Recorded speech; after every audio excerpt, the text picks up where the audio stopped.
हरे कृष्णा। कल हमने विश्राम लिया था कि उद्धव जी ने कहा कि तुम्हारे चरणों की सेवा करती रहती हैं, तुम्हें श्वेत चंवर डुलाती रहती हैं, उन्हीं प्रिय सखियों के साथ तुम निरंतर इस शयन पर सेवित रहो। मुने इतना कहकर और ब्रह्मा आदि देवताओं द्वारा वंदित उनके चरण कमलों को प्रणाम करके उद्धव चुप हो गए। उद्धव के मधुर वचनों को सुनते ही सती राधिका के मुख पर मुस्कुराहट छा गई और उन्होंने उद्धव को अमूल्य दिव्य वस्त्राभूषण, रत्नहार, भोजन, जल, तांबूल आदि लेकर आशीर्वाद दिया। फिर श्री कृष्ण वर्णित ज्ञान का उपदेश किया और लक्ष्मी, विद्या, कीर्ति, सिद्धि के साथ ही श्रीहरि के दास्य, श्रीहरि के चरणों में निश्चला भक्ति और श्रेष्ठतम पार्षद पद की प्राप्ति का वरदान दिया। इस प्रकार उद्धव को वर प्रसाद प्रदान करके राधिका जी ने उठकर अग्निशुद्ध साड़ी और कंचुकी धारण की और अमूल्य रत्नों के आभूषण, हीरों के हार आदि पहने। असंख्य गोपियां उन्हें घेर कर खड़ी थी। तत्पश्चात वे हर्षपूर्वक रत्न सिंहासन पर विराजमान होकर हर्षमग्न उद्धव जी की पूजा करके बोली। श्री राधिका जी ने पूछा, उद्धव, कपट रहित हो सच सच बतलाओ, क्या सचमुच श्री हरि आएंगे? तुम भय छोड़कर ठीक ठीक कहना और इस उत्तम सभा में सत्य ही बोलना। 100 कुएं से एक बावली श्रेष्ठ है, 100 बावलियों से एक यज्ञ श्रेष्ठ है, 100 यज्ञों से एक पुत्र श्रेष्ठ है और 100 पुत्रों से बढ़कर सत्य है। सत्य से बढ़कर दूसरा कोई धर्म नहीं है और झूठ से बढ़कर दूसरा कोई पाप नहीं है। उद्धव जी ने कहा, सुंदरी, सचमुच ही श्रीहरि आएंगे और तुम उनका दर्शन करोगी, यह भी सत्य ही है। इस समय श्रीहरि के चंद्रमुख का अवलोकन करके निश्चय ही तुम्हारा संताप दूर हो जाएगा। महाभागे, तुम्हारा विरह ताप तो मेरे दर्शन से ही नष्ट हो गया। अब तुम इस दुस्तर चिंता को छोड़ो और नाना प्रकार के भोग जनित सुख का उपभोग करो। मैं मथुरा जाकर श्रीहरि को समझा बुझाकर यहाँ भेजूंगा। वे अन्य सभी कार्य पूर्ण करेंगे। माता, अब मुझे विदा दो, मैं श्रीहरि के सन्निकट जाऊंगा और ये सारा वृतांत यथोचित स्वरूप से उन्हें सुनाऊंगा। तब श्री राधिका जी बोली, वत्स, जब तुम परम मनोहर मथुरापुरी में जा रहे हो तो कुछ समय और ठहरो और स्थिरता पूर्वक मेरे पास बैठो। जरा मेरी कुछ और दुख कहानी तो सुनते जाओ। बेटा, विरह ताप से कातर हुए मुझको तुम भूल न जाना।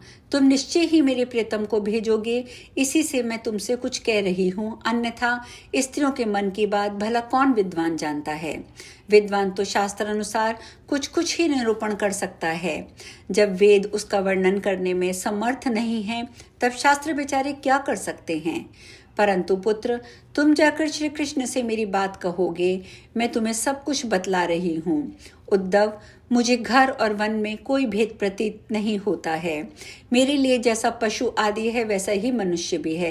क्या जल है, क्या स्थल है, मैं ये भी नहीं समझ पाती। मुझे रात दिन का भी भान नहीं होता और ना ही अपने आप को तथा सूर्य चंद्रमा के उदय को ही जान पाती हूँ। इस समय श्रीहरि का समाचार पाकर क्षण भर के लिए मुझे चेतना आ गई है। अब मैं श्री कृष्ण के स्वरूप का दर्शन कर रही हूँ, मुरली की ध्वनि सुन रही हूँ तथा कुल, लज्जा और भय का त्याग करके श्रीहरि के चरण का ध्यान कर रही हूँ। जो समस्त लोगों के ईश्वर तथा प्रकृति से परे हैं, उन श्रीहरि को पाकर भी माया के वशीभूत होने के कारण उनको गोपपति समझकर मैं उन्हें यथार्थ रूप से जान न सकी। वेद और ब्रह्मा आदि देवता जिनके चरण कमलों का ध्यान करते रहते हैं, उन्हीं की मैंने क्रोध में भर्त्सना कर डाली थी। यह मेरा बर्ताव मेरे हृदय में कांटे की तरह चुभ रहा है। उद्धव, उनके चरण कमलों की सेवाओं में, गुण कीर्तन में, उनकी भक्ति में, ध्यान अथवा पूजा में जो क्षण व्यतीत होता है, उसी से सारा मंगल, आनंद और जीवन स्थित है। उसके विच्छेद हो जाने पर सदा हृदय में संताप और विघ्न ही रहता है।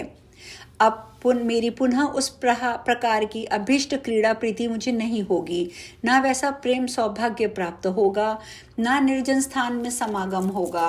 उद्धव, अब मैं उनके साथ वृंदावन नहीं जाऊंगी, नंद नंदन के वक्षस्थल पर चंदन नहीं लगाऊंगी, ना उन्हें माला पहनाऊंगी, ना उनके मुख कमल को निहारूंगी, ना पुनः मालती, केतकी और चंपक के काननों में तथा सुंदर रासमंडल में जाऊंगी। ना हरि के साथ रमणीय चंदन कानन में विचरूंगी, मैं पुनः मलय की सुगंध से युक्त रत्न मंदिर ही जाऊंगी, और ना ही हरि के साथ पुनः रमणीय माधवी वन, रहस्यमय मधु कानन, मनोहर श्रीखंड कानन, स्वच्छ चंद्र सरोवर, विस्पंदक देववन, नंदवन, पुष्प भद्रक और भद्रक वन को ही जाऊंगी। बसंत ऋतु में खिली हुई वह सुंदर माधवी लता कहाँ है? वह बसंत की रात्रि कहाँ चली गई? बसंत ऋतु कहाँ चला गया? और हाय, वे माधव मेरे श्री कृष्ण भी कहाँ चले गए? इतना कहकर श्री राधा जी श्री कृष्ण के चरण कमलों का ध्यान करने लगी। उनके शरीर में रोमांच हो आया और वे रोती रोती पुनः मूर्छित हो गईं। नारायण मुनि आगे कहते हैं, मुने, राधिका को मूर्छित देखकर उद्धव को महान विस्मय और भय प्राप्त हुआ। वे राधा की सच्ची भक्ति और अपने को कहने मात्र का भक्त जानकर और भाग्यवती सती राधा की ओर देखकर सारे जगत को तुच्छ समझने लगे। तदंतर मृतक तुल्य पड़ी हुई राधा जी को होश में लाते ही उन्होंने कहा। उद्धव जी बोले, कल्याणी, होश में आ जाओ। जगन्माता, तुम्हें नमस्कार है। तुम्हें पूर्व जन्मकृत समस्त कर्म हो। अब तुम्हें श्री कृष्ण के दर्शन प्राप्त होंगे। तुम्हारे दर्शन से विश्व पवित्र हो गया और तुम्हारी चरण के रस से पृथ्वी पावन हो गई। तुम्हारा मुख परम पवित्र है और तुम्हारे स्पर्श से गोपिकाएं पुण्यवती हो गईं। लोग गीत और मंगल स्त्रोतों के द्वारा तुम्हारा ही गान करते हैं। वेद तथा सनकादि महर्षि तुम्हारी उत्तम कीर्ति का जो किए हुए पापों को नष्ट करने वाली पुण्यमयी, तीर्थ पूजा स्वरूपा, निर्मल, हरि भक्ति प्रदायिनी, कल्याणकारिणी तथा संपूर्ण विघ्नों का विनाश करने वाली है, सदा बखान करते हैं। तुम ही राधा हो, तुम ही श्री कृष्ण हो, तुम ही पुरुष हो और तुम ही परा प्रकृति हो। पुराणों और श्रुतियों में कहीं भी राधा और माधव में भिन्नता नहीं पाई जाती।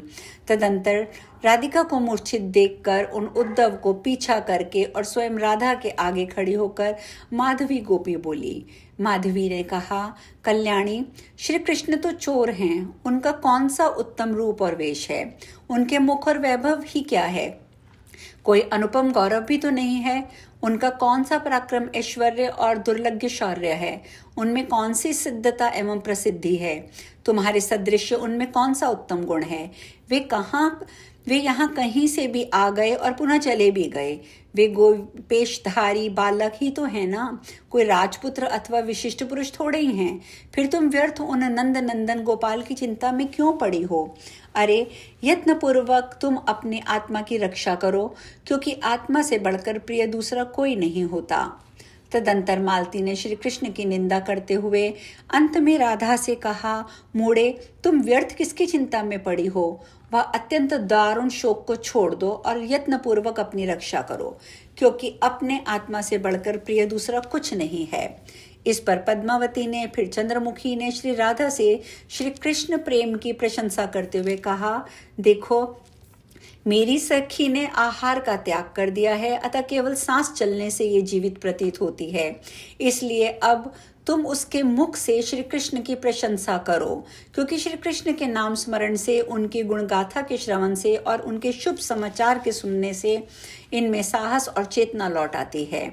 तदंतर शशिकला ने कहा, माधवी, ब्रह्मा आदि देवता और चारों वेद जिनके ध्यान में मग्न रहते हैं, जिनके देवताओं द्वारा अभिषिप्त चरण कमल संत लोग सदा ध्यान करते हैं, पद्मा, सरस्वती, दुर्गा, अनंत, सिद्धेंद्र, मुनेन्द्र, मनुगण और महेश्वर भी जिन्हें नहीं जान पाते, उन परमात्मा श्री कृष्ण को तुम क्या जानती हो? जो सर्वात्मा है उनका कैसा रूप, और जो निर्गुण हैं उनके कैसे गुण? सत्य स्वरूप भगवान के जिस सत्य स्वरूप का वर्णन किया गया है, जो सुखदायक, आह्लादजनक, रमणीय, भक्तानुग्रह मूर्ति, लीला धाम और मंगलों का आश्रय स्थान है, जिसकी लावण्यता करोड़ों कामदेवों से बढ़कर है, जिस जग मनोहर रूप से बढ़कर अनिर्वचनीय कोई रूप नहीं है, उसी मनोहर रूप को श्री कृष्ण पृथ्वी का भार उतारने के समय धारण करते हैं। मंदाकिनी का मीठा जल, जिनके मधुर पाद्यों का धोवन है, जिसे परात्पर सर्वेश्वर शंकर भक्ति पूर्वक अपने सिर पर धारण करते हैं, विरक्त होकर सदा उन तीर्थ कीर्ति श्री कृष्ण का कीर्तन करते हैं तथा आहार, भूषण और वस्त्र का परित्याग करके दिगंबर हो भक्ति के आवेश में क्षण भर में नाचने लगते हैं, क्षण भर में गाने लगते हैं। ब्रह्मा, शेष, सनत कुमार, योगवेत्ता, सिद्धों के समुदाय उनके परम निर्मल शुभ्र ब्रह्म ज्योति स्वरूप का ध्यान करके तपस्या एवं सेवा द्वारा जीवन यापन करते हैं, उन श्री कृष्ण की महिमा को कौन जान सकता है। अब आज हम कथा में यहीं विश्राम लेंगे। कल हम चर्चा करेंगे कि सुशीला, रत्नमाला और परिजाता ने किस प्रकार श्री कृष्ण की महिमा का बखान किया। आज के लिए इतना ही। हरे कृष्णा।